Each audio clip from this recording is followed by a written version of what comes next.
Bien-aimé, sois l'intercesseuse de ta famille, sois l'intercesseur, la sentinelle. Sois la personne le sacrificateur. Sois la personne qui construit les autels.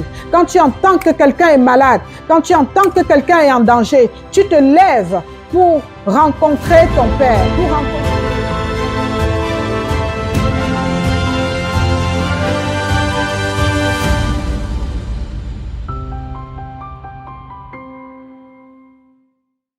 Bonsoir et bienvenue sur notre chaîne Église évangélique Rocher des Miracles. Je suis l'humble servante, le pasteur Gabicia Kwam, et je viens ici partager la bonne nouvelle. Nous prêchons Christ ici. Sur notre chaîne, il n'y a pas de jugement. Sur notre chaîne, il n'y a pas de critique. Notre chaîne, on prêche Jésus-Christ et le Saint-Esprit, car nous sommes convaincus que c'est le Saint-Esprit qui délivre, c'est le Saint-Esprit qui transforme, c'est le Saint-Esprit qui bénit, c'est le Saint-Esprit qui guérit, c'est le Saint-Esprit qui nous guide. Donc je pense que la personne qui va tomber sur, n'est-ce pas, cette vidéo va être totalement bénie et transformée au nom de Jésus-Christ. Alors je suis donc votre humble servante, comme je vous ai dit, Gabicia Kwam, et je voudrais vous inviter à vous abonner surtout, à liker et partager massivement parce que la parole de Dieu est bien pour tout le monde à toute heure et la parole de Dieu ne sort jamais sans faire ce pourquoi elle était sortie. C'est ça la garantie de notre Seigneur.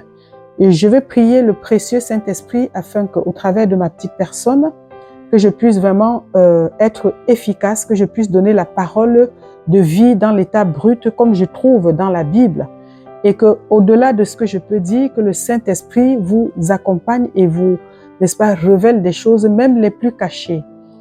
Alors, le thème de notre rencontre aujourd'hui, c'est, alors, si le Seigneur nous demande de prier, c'est qu'il est capable aussi de répondre, d'exaucer. Oui, certaines personnes sont découragées parce que ils ont prié peut-être longtemps, ils savaient peut-être pas comment prier, ils se sont découragés, mais Jésus nous dit, il faut persévérer justement. Dans le long de la Bible, j'ai vu que des gens qui sont des grands hommes qui ont beaucoup prié. Nous allons voir dans la Bible, il y a des gens qui ont fait que prier et les résultats étaient vraiment très très positifs. La prière, c'est la conversation avec Dieu, rentrer en intimité avec le Seigneur. La prière, c'est une façon, n'est-ce pas, de vivre la liberté avec notre Seigneur, de pouvoir échanger avec lui. C'est un échange. Alléluia. Tu rentres en communion avec lui, tu parles avec lui, tu lui dis tes préoccupations, les sujets qui te préoccupent, et lui, en retour, il te répond. Parce que Dieu répond toujours. J'aurais pu mettre le thème aussi, Dieu répond toujours. Voilà, ça veut dire la même chose. Alors, ce message a donc pour but de prouver aux personnes qui ne prient plus que Dieu est vraiment là. C'est pas parce que tu as prié pendant 5 ans, pendant 10 ans que tu dois abandonner. Tant que tu as la vie, tant que tu t'es levé aujourd'hui et que tu as eu le souffle de vie, c'est un jour nouveau et c'est un jour où l'Éternel veut encore faire des grandes choses au travers de ta personne. C'est le jour où l'Éternel veut te guérir, t'exaucer. Donc, nous vivons dans un monde où on est souvent fatigué, je le reconnais, on est souvent fatigué, mais c'est un encouragement. Ici, vous savez qu'on ne juge pas, on encourage seulement. Je voudrais vous encourager, la puissance est dans la prière. La puissance est dans la prière. Je veux parler des exaucements qui ont survenu promptement ou lentement, voire même tardivement, dans la vie de certains hommes de Dieu qui sont dans la Bible, puisque ce sont eux qui nous servent d'exemple. Donc je ne peux me référer qu'à la Bible.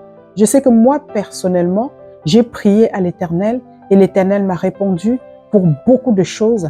Et c'est ça vraiment qui me donne le courage de pouvoir encourager aussi d'autres personnes de faire comme moi, car Dieu répond toujours, tôt ou tard, il répond toujours. Alors, Mais ce qui est sûr, c'est que j'ai regardé sur Genèse, de Genèse jusqu'à Apocalypse, toutes les prières ont été entendues et répondues, exaucées. Quelle que soit la réponse de Dieu, il écoute quand même. Alors, bien-aimé, si tu entends ce message, accroche-toi et deviens une femme, un homme de prière. J'ai choisi aujourd'hui, dans le livre de Genèse 18-20, la plaidoirie d'Abraham en faveur de son neveu Lot. La plaidoirie, oui. Quand on rentre dans la présence du Seigneur, on peut devenir l'avocat de sa famille, on peut devenir son avocat même en s'appuyant sur la parole. Dis à Dieu, mais tu m'as promis que oui, si je t'accepte, tu dois me faire ceci. Tu m'as promis que si tu es mon Seigneur, j'ai lu dans la Bible que tu es le Tout-Puissant. J'ai vu ce que tu as fait déjà pour la vie de certaines personnes dans la Bible, les exaucements. Alors moi aussi, je réclame parce que tu es un Dieu qui ne change pas. C'est marqué dans la Bible que tu es le même, hier, aujourd'hui et éternellement. Je vais faire un récapitulatif dans Genèse à partir du chapitre 20 à 33. Donc, nous allons voir ici les avantages de quelqu'un qui prie. Alors, premier avantage, c'est que quand tu sers le Seigneur, tu es obligé de prier entre guillemets. Donc, servir le Seigneur, c'est bénéfice net. Quand tu sers le Seigneur, ça veut dire quoi? Tu es une intercesseuse ou un intercesseur. Ça veut dire que tu pries pour des sujets pour toi-même, pour ta famille et pour les autres. Ça veut dire que tu es capable de prier. Et quand tu pries, c'est pourquoi? Tu ne peux pas prier sans être sûr d'avoir des réponses derrière. Je ne vois aucune, même un fou ne peut pas le faire. Donc, quand tu rentres en prière, c'est parce que tu es sûr que tu as en face de toi quelqu'un qui t'écoute et que tu as en face de toi quelqu'un qui est surtout capable d'agir face à tes plaintes, face à ta plaidoirie, face à tes supplications. Voilà Abraham, son fils étant à Sodome. C'était une ville qui était reconnue pour c'était des gens très très pervers. Ils faisaient des choses qui ne plaisaient pas à Dieu. Quand je vais progresser, vous allez comprendre ces choses-là. Et donc Dieu a vu et il dit dans ce cas de figure, je vais descendre pour des vérifications afin de frapper Sodome. Dieu agit tantôt d'une manière, tantôt d'une autre. Il est souverain. Dans ce cas de figure, il a dit, je vais descendre. Dans le livre de Samuel aussi, un Samuel avec David, on nous montre une circonstance où David était sur le terrain de combat et il invoqua l'Éternel. À chaque fois, il disait, Seigneur, que dois-je faire? Dois-je aller contre les Philistins ou je dois rester ici? Le Seigneur, dans un premier temps, lui a dit, va combattre, tu vas les vaincre. Alors, la deuxième fois, les Philistins sont alors partis se préparer pour revenir contrer David parce qu'il avait gagné la première partie. Quand ils sont revenus, David a encore invoqué l'Éternel, la prière, la concertation, la complicité, l'alliance avec Dieu. Il a encore demandé à l'Éternel, est-ce que je dois encore aller combattre les Philistins? Et là, en ce moment, Dieu ayant vu la disposition des Philistins, il a compris que David ne pouvait pas faire face. Et qu'est-ce qu'il a fait? Il a dit, David, ne bouge pas de là, reste seulement éveillé, reste en présence du Saint-Esprit et moi je viendrai, je vais intervenir parce que tu ne peux pas, tel que je vois la disposition des choses. Et en ce cas de figure, Dieu est encore descendu. Donc vous voyez, il y a des moments, il agit à distance, il y a des moments, il descend lui-même sur le terrain et il dit, je marcherai moi-même devant toi, à Josué, qui avait tout le temps peur. Et à Moïse lui dit, Seigneur, si ce n'est pas toi-même qui marche devant moi, je ne bougerai pas d'ici. Parce que parfois, il envoie les anges, parfois c'est le Saint-Esprit, parfois, alléluia, il passe même par des êtres humains pour vous confirmer la réponse de ses prières. Donc, dans ce cas de figure, la Bible nous dit que Dieu dit, je vais descendre à Sodome pour voir, pour vérifier ce cri que j'ai entendu. Alors, le cri ici se présente, comme on dit, le péché. dont le péché de ce peuple était allé jusque retentir dans le ciel. Dieu a dit, mais c'est pas possible, je vais descendre. Alors, et la Bible dit que le Seigneur fera, et Abraham commence donc la plaidoirie, sachant que son fils, son neveu, vit à Sodome. Waouh! Il commence à plaider. Donc vous voyez, Abraham devant ce grand Dieu, ce n'est pas facile. Quand on dit comme ça, Dieu, quand même, c'est notre Père, mais il est grandiose, il est extraordinaire. On ne peut pas l'aborder n'importe comment.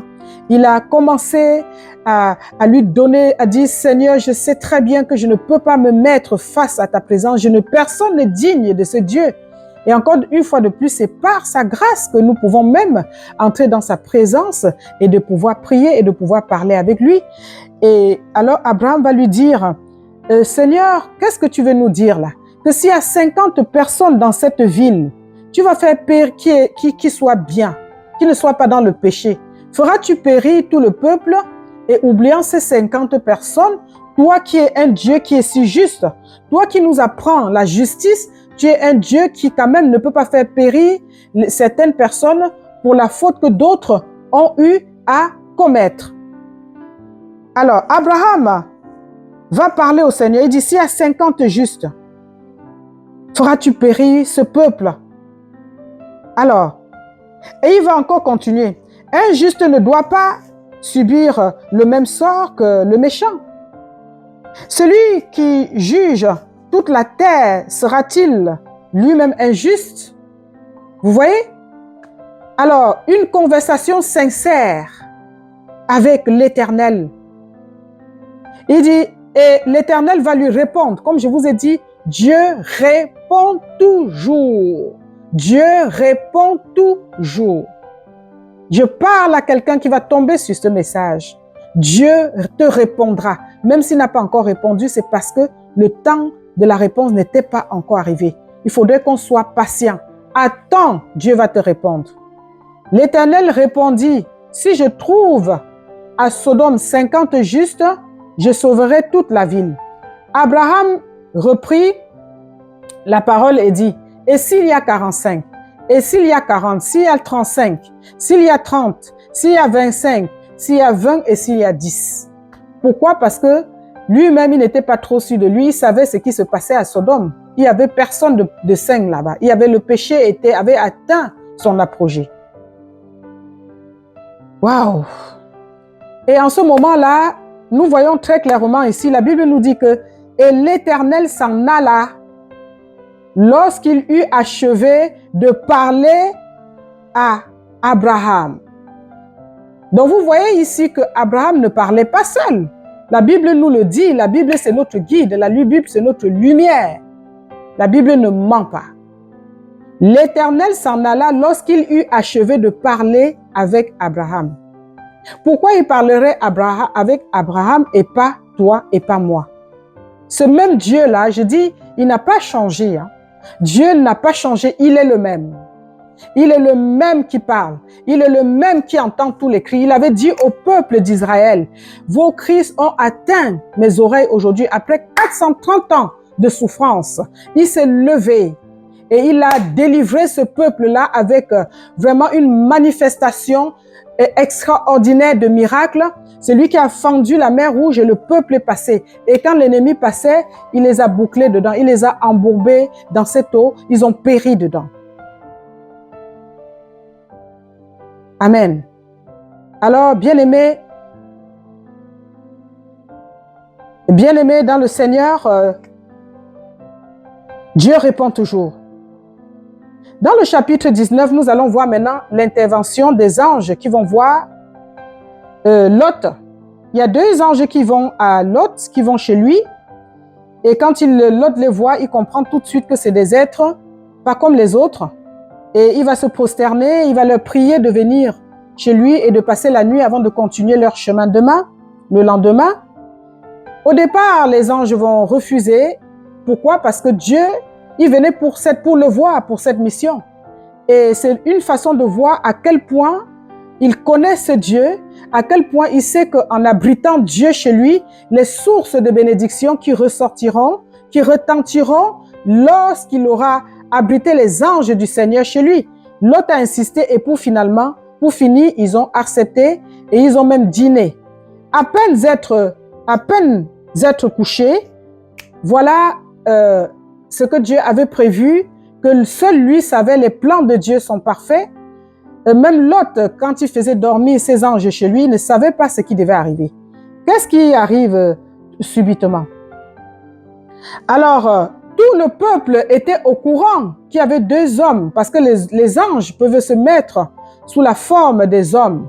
Donc, ils étaient arrivés comme les hommes, mais seuls les hommes qui vivent dans le monde spirituel peuvent détecter que ça, ce sont des anges. Et Lot a su que c'était des anges, parce que quand même Lot, c'était pas n'importe qui, c'était quand même le neveu d'Abraham. Et nous savons que Abraham était un homme initié, c'était un homme, n'est-ce pas, l'homme, l'ami de Dieu, l'homme selon la foi, celui qui nous a vraiment montré ce que c'est que la foi, l'homme qui a quitté sa famille, qui a tout abandonné pour suivre la voie du Seigneur.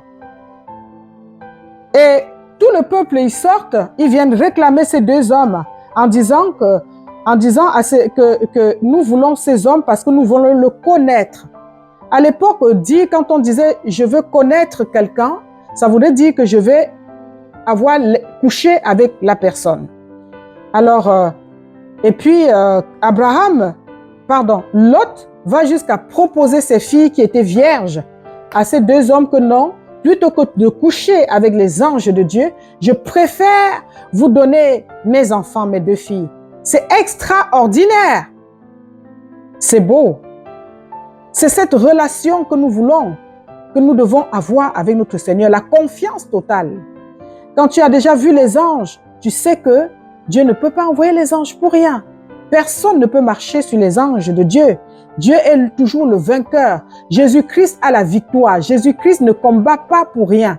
Jésus-Christ est l'alpha et l'oméga. Il est le tout-puissant, El Shaddai. Donc, quand vous venez dans sa présence, n'ayez pas peur. C'est pour ça qu'il a dit qu'une personne qui demande des choses et qui doute est comme les vagues que le vent emporte tantôt à gauche, tantôt à droite. Quand tu viens dans la présence de ton Dieu, tu dois bien le connaître quand même. Tu sais que c'est lui qui guérit toutes les maladies. Tu sais que c'est lui qui délivre. Tu sais que c'est lui qui doit te rendre fort. Tu sais que c'est lui qui doit te donner ton mariage. Tu sais que c'est ton Dieu qui doit tout apporter. Et qu'est-ce qui se passe? Ces hommes ont vu la violence qu'exerçait le peuple sur Lot pour avoir accès à sa maison, entrer dans le but de coucher avec ses anges. Et qu'est-ce qui s'est passé? Ils ont pris autorité, ils ont étendu leurs mains, ils ont aveuglé tout ce peuple-là et ils ont rentré Lot dans la maison. Alors, le lendemain, qu'est-ce qui s'est passé? Le lendemain, il demande à Lot de sortir, sort, parce qu'ils avaient un but. Alors, dès l'aube, les anges, ils commencent à dire à Lot, sort, ils insistent, Lot hésitait, il hésitait, il se disait, mais je vais aller où? J'ai construit ma maison, j'ai tout, comment je vais laisser ces choses? Mais bien aimé, à un moment donné, tout est vanité, il faut savoir laisser des choses aussi pour suivre l'Éternel, parce qu'il est capable de te redonner le double, comme ça s'est passé avec Job. Job avait tout perdu, mais parce qu'il était vraiment un fervent croyant, Dieu l'a restauré, il lui a rendu le double de tout ce qu'il avait perdu, le double d'enfants, le double d'entreprises, le double d'onction. Et alors, Lot, il va sortir ses deux filles, sa femme, et ils vont partir. Le verset continue. À un moment donné, même sa femme, il était question qu'il ne se retourne pas. Sa femme s'est retournée et elle est devenue un bloc de glace. Vous le connaissez, vous le savez. Et sa femme, la femme de Lot. Parce qu'elle ne voulait pas laisser le péché derrière. Le péché arrière de nous pécher. Nous devons pouvoir nous tourner le dos contre le péché et ne plus jamais retourner dans le péché. En tout cas, c'est ma prière pour tout un chacun qui tombera sur ce direct. Ne retourne plus dans le péché. Parce que au départ, c'est le péché. Après, ça peut se transformer en iniquité. Quand Dieu t'a déjà sauvé, ne retourne plus là-bas. Non, non, non, c'est pas bon. Ce n'est pas bien. Alors, c'est extraordinaire. Alors, il a réussi, Lot, n'est-ce pas, à échapper dans la gueule du loup, on peut ainsi dire, de ce peuple qui voulait totalement, n'est-ce pas, créer l'abomination en couchant avec ces hommes, l'atrocité. Et maintenant, je vais bien ici rappeler que si les anges sont allés chez Lot, c'était suite à la rencontre qu'Abraham a eue avec l'Éternel. Et si tu écoutes cette parole, commence à chercher la face de Dieu maintenant, parce que je crois que comme toi et moi, nous avons quelque chose à dire à l'Éternel. Nous vivons dans un monde où on est tout le temps attaqué, on a tout le temps les fardeaux et nous avons besoin de décharger tout le temps ces fardeaux à la croix. Nous avons besoin tout le temps d'être délivrés, d'être purifiés et que le Seigneur nous déverse d'abondance, grâce, qui nous guérisse tout le temps. Dès lors que tu sors, la vie est devenue polluée, nous vivons dans un monde, c'est pas pour vous faire peur, mais c'est tout simplement la réalité. Puisque Jésus même l'a dit déjà à l'époque, que je vous ai envoyé comme des brebis parmi les loups, soyez prudents comme le serpent. C'est pas moi qui l'invente. Alors, oui, c'est grâce à la prière d'Abraham. Oui, parce qu'Abraham ne voulait pas perdre son neveu. Il ne voulait pas perdre. Bien-aimé, sois l'intercesseuse de ta famille, sois l'intercesseur, la sentinelle. Sois la personne le sacrificateur. Sois la personne qui construit les autels. Quand tu entends que quelqu'un est malade, quand tu entends que quelqu'un est en danger, tu te lèves pour rencontrer ton Père, pour rencontrer l'Éternel, le Tout-Puissant. Sois cette personne-là. Ne dis pas que hier, j'avais prié, ça s'est passé comme ça. Hier, avant-hier, ça s'est passé comme ça. Non, hier, c'était hier. Aujourd'hui, c'est aujourd'hui. Tous les jours qui se lèvent, que Dieu nous accorde, c'est un jour de miracle. Déjà, commençant par ton souffle de vie. Nous ne pouvons pas vraiment compter les miracles de ce Dieu-là. C'est extraordinaire. La prière et encore la prière. Voilà, bien-aimé, le même Abraham qui a prié pour Lot, ça faisait longtemps qu'il attendait la promesse de Dieu. Il aurait pu se dire, mais Dieu m'avait promis que je devais avoir beaucoup d'enfants. Au jour d'aujourd'hui, j'ai 0. Amen. Eh bien, il n'avait même pas encore fait d'enfants à cet instant-là. Il priait encore pour les autres. Il y en a certaines personnes qui se moquent des hommes de Dieu. Ah, cet homme de Dieu, il prie tout le temps. Pourtant, ses enfants sont dans le péché. Élie aussi, ses enfants étaient le sacrificateur. Élie était dans le péché. Mais ça, c'est les choses que l'ennemi n'attend pas forcément que vous lui ouvrez des portes pour qu'il rentre. Hein. Parfois, il force des portes pour rentrer et parfois, nous-mêmes, nous ouvrons certaines portes. Mais ceci dit, voilà, quand on est attaqué, quel que ce soit toi qui as ouvert la porte pour le péché, ou alors que l'ennemi lui-même a forcé, comme il avait forcé Jésus à régner son Père, ça peut arriver qu'il y vienne, n'est-ce pas? Alors je brise cela dans le nom de Jésus-Christ de Nazareth. Je dis de persévérer dans la prière parce que derrière la persévérance, il y a Dieu. Quand tu ouvres, tu tires le rideau de la persévérance jusqu'au bout, tu vois le Seigneur. Quand tu persévères, il est là. Croyez seulement et vous verrez ma gloire. Jésus priait tout le temps, il allait à la montagne. Il parlait déjà avec son Père. Il entrait en conversation avec lui. Alors, voilà, l'autre va remercier le Seigneur, n'est-ce pas, pour sa vie et la vie de ses enfants, qu'il a gardé la vie sauve. Et là, nous rentrons parce que j'ai parlé de plusieurs types de prières. Les prières rapides, les prières lentes, les prières longues, les exaucements rapides, les exaucements à long terme et les exaucements tardifs. Mais Dieu répond toujours. Alors, de même manière qu'Abraham a prié, lui, il a eu son enfant à 100 ans. Vous voyez, Dieu a répondu quand même. Il n'est jamais tard. Le temps de Dieu est le meilleur. Le temps de Dieu est extraordinaire. Alors, bon, voilà, comme je vous ai dit que j'ai parcouru un peu la Bible pour essayer de trouver, n'est-ce pas, les hommes de Dieu qui ont eu des exploits au travers de leur prière. Je vais parler ici dans 2 Rois, chapitre 2, verset 3. Alors, l'Éternel dit, souviens-toi que j'ai marché devant toi dans la vérité avec, n'est-ce pas, un cœur intègre, et j'ai fait ce qui est bien à tes yeux, puis il pleura et abondamment. Ce n'est pas l'Éternel qui parle, pardon, c'est le roi Ézéchias qui parle ici, qui fait une prière, parce que le prophète Ésaïe est venu lui annoncer de préparer ses affaires parce que Dieu devait l'appeler auprès de lui. Alors vous voyez, il a parlé à l'Éternel, il dit, souviens-toi de ce que j'ai fait. Je vous ai dit tout à l'heure que servir Dieu aussi, c'est un privilège. Il y en a, tu n'as pas d'exaucement parce que quand tu viens devant l'Éternel, le Seigneur, c'est juste pour demander. Jamais tu ne viens lui être reconnaissant. Jamais tu ne viens pour l'adorer. Jamais tu ne viens pour, n'est-ce pas, intercéder aussi pour les autres. La prière d'intercession est parfois même plus efficace que quelqu'un qui prie pour lui-même.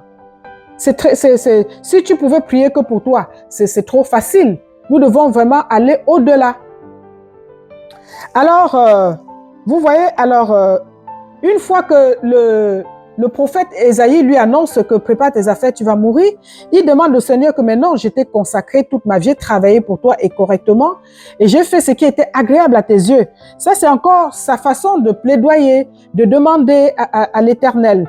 Et puis alors, il va dire, et l'Éternel va lui dire à Ésaïe, voilà, il a écouté la prière du roi Ézéchias, et il demande aussitôt que le prophète Ésaïe avait franchi sa barrière pour entrer après avoir annoncé cette mauvaise nouvelle, il demande à Ésaïe, retourne dire à mon serviteur le roi Ézéchias que, voilà, retourne annoncer à Ézéchias que moi, le Dieu de ton ancêtre David, j'ai entendu tes prières, je vais te guérir, je rajouterai 15 années de ta vie et je te délivre de la mort.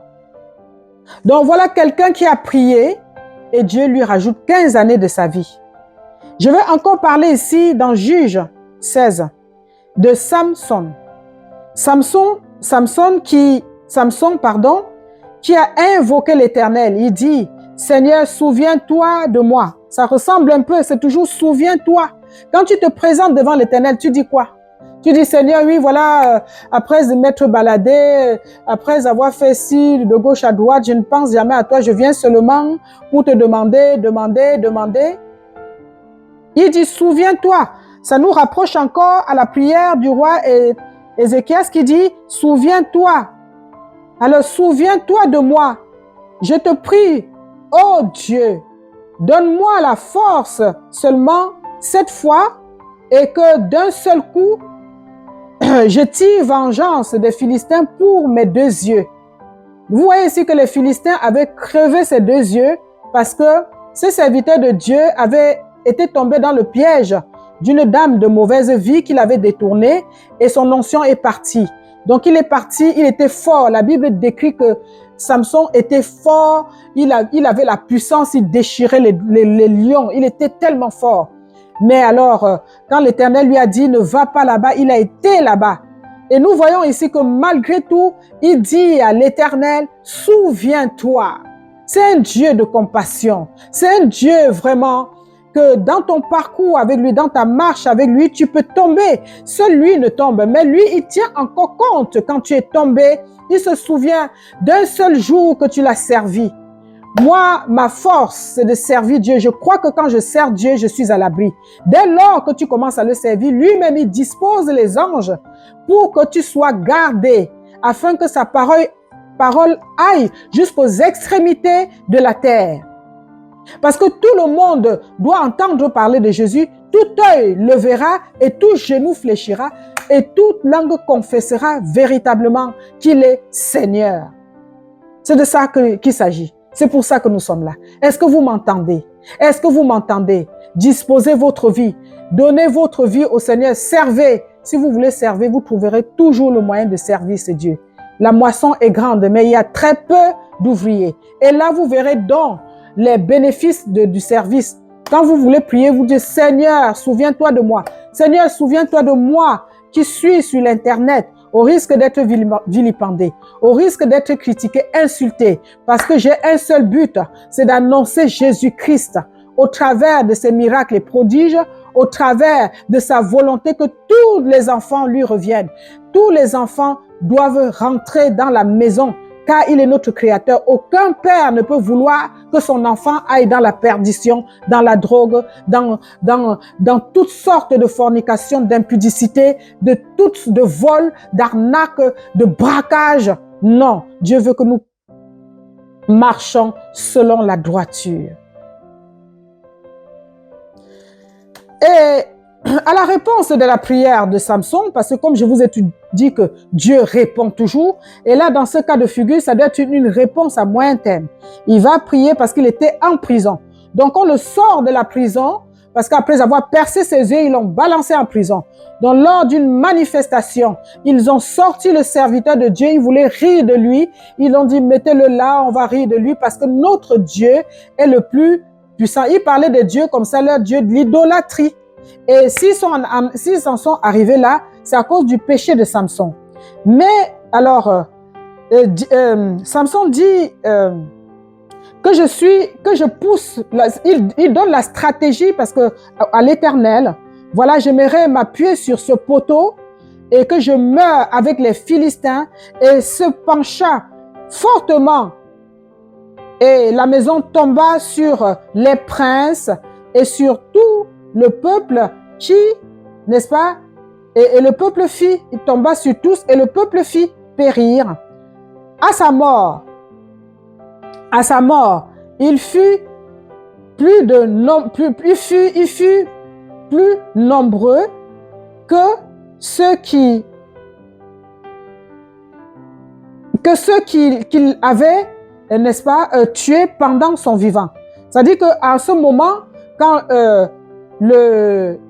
Samson, le serviteur de Dieu, tombe sur ce poteau, tous ceux qui voulaient se moquer de lui, ils ont été confondus en ce moment-là. Et quand on compte le nombre de morts, alors pendant sa vie, parce qu'il est mort aussi avec, et quand on a fait les décomptes, on a constaté que il a tué plus les Philistins, l'ennemi, que de son vivant. Bon, alors, exaucement, mais ce qui est sûr ici, nous voyons un Dieu qui répond toujours. Samson, c'est quelqu'un qui avait presque donné la honte à son père, à notre père qui est Dieu. Donc voilà, grâce à sa désobéissance, mais malgré tout, le Dieu de gloire, le Dieu 3 fois saint, le Dieu d'amour, il a exaucé la dernière prière de Samson. Alléluia. Lève-toi et prie, persévère. Si tu entends ce que je suis en train de dire aujourd'hui, je sais que tu as un sujet de prière. Alors prends, écris, mets-le devant toi et invoque le Seigneur sincèrement du fond de ton cœur. On va parler aussi d'Esther. Je vais raconter l'histoire d'Esther. Vous connaissez les 3 jours de jeûne parce que le peuple d'Israël était totalement, n'est-ce pas, en danger. Et Esther, qui venait d'être l'épouse du roi d'Assyrus, le roi d'Assyrus qui était vraiment le roi à l'époque qui commandait, aujourd'hui c'est lui qui commandait pratiquement tout le monde, je pourrais dire, le monde entier. C'était un roi très très puissant. Ils avaient sorti un décret pour tuer les Juifs parce que les Juifs ne faisaient que s'accroître, ils ne voulaient pas d'eux en fait. Et puis ben voilà, Esther est rentrée et dès qu'elle a appris la nouvelle, elle a demandé à son peuple, elle dit allez prier. Elle leur dit dans Esther 4:16, va rassembler tous les Juifs et qui se trouvent à Suse et jeûner pour moi. Parce que comme elle était prête, c'est elle qui était, n'est-ce pas, l'intercesseuse, c'est elle qui devait plaider. Et nous voyons ici comment Esther, à son jeune âge, a réussi à transformer les choses, à changer la donne des choses au travers de ces jeûnes et prières. Oui, quand tu pries, même si ça ne va pas, change de stratégie, pleure dans certains cas, et même jeûne même. Jésus va dire à ses disciples que vous n'avez pas réussi à chasser ces démons, parce qu'il y a des démons qui ne sortent que par des jeûnes et prières. Oh, je bénis le nom du Seigneur. Alors, dans le chapitre 7 d'Esther, dans le verset 7 d'Esther 4, n'est-ce pas, nous voyons ici que Aman fut pendu, il voulait tuer le père de Mardoché, et n'est-ce pas, le piège qu'il avait mis où il devait pendre Mardoché, c'est lui-même qui a été pendu par ce piège. Et j'en profite ici pour déclarer que tes ennemis tombent, n'est-ce pas, dans le piège qu'il a créé pour que tu tombes, que tu sois piégé. Eux-mêmes, il tombera dans le piège qu'ils ont forgé. Que toute arme forgée contre toi soit à nul et sans effet, et que toute langue qui confessera, qui parlera de toi, sera condamnée en justice, sera condamnée en justice. Au nom de Jésus-Christ, pour la personne qui a entendu cette prière, je dis non, que l'arme de l'ennemi retourne contre elle, que l'arme de l'ennemi retourne contre ton ennemi. La prière du juste a une grande efficacité. Alors, donc vous voyez, Esther, il n'y a pas d'âge. Abraham avait à peu près 100 ans, il a intercédé. Le roi Ézéchias avait 37 ans à peu près, je pense, si je m'abuse. Il a intercédé. Samson était jeune aussi, il a intercédé. Il n'y a pas d'âge pour l'intercession. Oui, que ce soit un honneur, que le Seigneur te donne cette envie, que le Seigneur, au travers, n'est-ce pas, mes paroles touchent quelqu'un, que le Saint-Esprit touche quelqu'un. Parce que sans le Saint-Esprit, nous ne pouvons rien. Nous ne pouvons absolument rien. On voit ici que dans tous les personnes que j'ai citées, hein, parmi tant d'autres, j'ai prélevé que quelques, n'est-ce pas, exemples d'exaucement de prières qui ont existé dans la Bible, parce que si je dois parler de ça, il n'y aura que ça. Nous avons vu même les disciples de Jésus que rien qu'en son nom, seulement au nom de Jésus-Christ, ils ont dit à un paralytique, lève-toi et marche. Et le paralytique s'est levé. Ils ont dit, je n'ai ni or, je n'ai ni argent, mais je sais que je peux prier pour toi et le Seigneur, et il te fera retrouver ta liberté. Ça sert à quoi un homme d'avoir l'argent et que tu ne peux pas marcher? Ils ont prié au nom de Jésus-Christ, le paralytique s'est levé et il a commencé à marcher. Oh, rien que les disciples, hein. Alors les mêmes disciples là, c'est les mêmes que nous, hein. Ils sont comme nous, hein. Il n'y a pas de différence. Et je continue, je vais même encore aller plus loin. Et Élie, on nous parle ici, Élie dans Jacques 5, 17. Élie était un homme de même nature que nous. Il pria instamment. Vous savez, quand on parle ici, vous voyez les catégories de prières. Toutes les prières ici ont été adaptées à leur situation. Vous devez prier, à savoir adapter une prière aussi à sa situation. Ce n'est pas les prières tous les jours qui doivent être classiques. Il y a des moments où tu dois te lever la nuit, tu dois faire des combats spirituels. Il y a des moments où tu dois entretenir ta prière avec des prières simples. Mais nous voyons ici que la prière d'Abraham, c'était par rapport à une situation. Ézéchias qui a été délivré de la mort, Samson. Toutes les prières sont différentes, mais elles aboutissent. Et tous ces hommes-là, c'était les hommes qui servaient Dieu. Quel grand avantage de servir Dieu. Alors, Élie était un homme comme toi et moi. Il avait la chair. Il respirait comme toi et moi. Il avait ses qualités. Il avait ses défauts. Le même Élie, alléluia, la Bible dit qu'il a prié un jour, voyant comment le peuple était vraiment dans le péché total. Il s'est dit, je pense que si Dieu les empêche de boire de l'eau, parce que l'eau, c'est la vie. Vous pouvez faire 1 mois sans manger, mais 5 jours sans boire, c'est catastrophique. Il a arrêté, il a prié, le ciel n'a plus jamais fait tomber d'eau. Il n'y a plus jamais eu de pluie. Le même Élie a reprié, n'est-ce pas? Quand nous voyons un peu plus loin dans d'autres écritures d'un roi, nous voyons Élie qui reprit et l'eau et la pluie est descendue. Et ce jour-là même, il a montré la puissance de Dieu face aux faux prophètes. Il était le seul prophète parmi tant d'autres. Et vous voyez que la prière de Élie a été vraiment efficace. On dit une prière intense, une prière forte, une prière avec conviction, une prière parce qu'il savait que dès qu'il tire le rideau, celui qui est derrière écoute. Une prière. Oh my God. Alléluia. Toujours le même Jacques va dire que vous priez et vous n'obtenez pas l'exaucement. Pourquoi? Parce que vous priez pour satisfaire vos propres désirs. Quand vous allez voir dans cette Bible, on a vu Abraham qui prie pour son neveu, il ne prie pas pour son propre intérêt. Voilà, tout le monde de Esther qui prie pour son peuple. Vous allez voir, même Samson priait parce qu'il voulait que ces gens qui croyaient qu'ils ont vaincu ce Dieu-là, en mourant comme ça, et c'était pour la gloire de Dieu encore. Et mais nous, quand on vient devant le Seigneur, oh Dieu, je veux ci, oh Dieu, je veux l'argent, oh Dieu, je veux le mariage, oh Dieu, je veux voyager, oh Dieu, je veux manger, oh Dieu, je veux avoir les grosses maisons, oh Dieu, je veux les avions, oh Dieu, je veux les bateaux, oh Dieu. Mais à quoi sert un homme de tout avoir sur cette terre et d'avoir vendu son âme, d'avoir perdu son âme?